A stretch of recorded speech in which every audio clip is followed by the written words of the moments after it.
నేను అడుగుతా ఉన్నా చంద్రబాబు నాయుడు గారిని, ధర్మమేనా న్యాయమేనా అని అడుగుతా ఉన్నా. ఇదే మనిషి పెద్ద మనిషి చంద్రబాబు నాయుడు గారిని.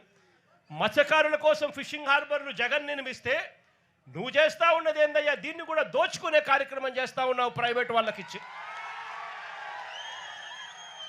ప్రైవేట్ వాళ్ళకి నువ్వు ఇవ్వాలి అనుకుంటే పక్కన కృష్ణపట్నం పోర్ట్ ఉంది, ఆ పోర్ట్లో కావాలంటే దండిగా ల్యాండ్ ఉంది, అక్కడ కావాలంటే వాళ్ళకి ఇచ్చుకోవచ్చు. కానీ ఇక్కడ మత్స్యకారులను పొట్టగొట్టడం ఎందుకు చంద్రబాబు అని చెప్పి చంద్రబాబు నాయుడు గారిని అడుగుతా ఉన్నా గట్టిగా. చంద్రబాబు నాయుడు గారిని గట్టిగా వార్నింగ్ కూడా ఇస్తా ఉన్నా. కళ్ళు మూసి తెరిచేసరికే మరో 3 ఏళ్ళు అయిపోతుంది. వచ్చేది వైఎస్ఆర్సీపీ ప్రభుత్వమే.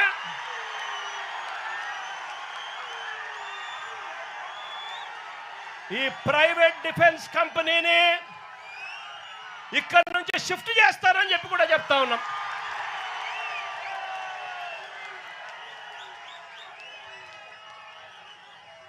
ఇక్కడ ఫిషింగ్ హార్బర్ ఇక్కడే కాదు, రాష్ట్రంలో కడతా ఉన్న 10 ఫిషింగ్ హార్బర్లు అన్నీ కూడా మత్స్యకారుల సొత్తు అని చెప్పి కూడా ఈ సందర్భంగా కూడా చెప్తా ఉన్నా. దీన్ని ఎవ్వరూ కూడా వాళ్ళ దగ్గర నుంచి తీసేయలేరు. చంద్రబాబు కాదు కదా, వాళ్ళ తాత కూడా తీసేయలేదని చెప్తా ఉన్నా నేను.